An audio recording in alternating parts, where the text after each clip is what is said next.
گوڵاوە شارێک بە پێنووستا ڕەنگینەکەی خاتوو ڕێحانە ئەحمەد.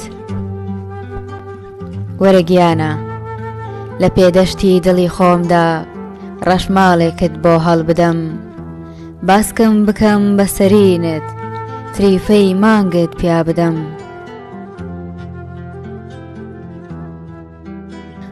چی دەبێت گەر شازادەکەم ڕۆحم بۆت بێتە پەروانە، بە چواردەور تا سەما بکات بە حەزێکی عاشقانە. چی دەبێت ئەستێرەی چاوم بۆت ببێتە حەوتەوانە، بڕجێتەکانی ئەوینت لە پێش سپێدەی بەیانە. دەست لە ملانێ و هێشۆمات بێ لە دەم و لێوی هەنگوینت، پەر سیمفۆنیای چرپە و ناز بێ پەر تریفەی پێکەنینت.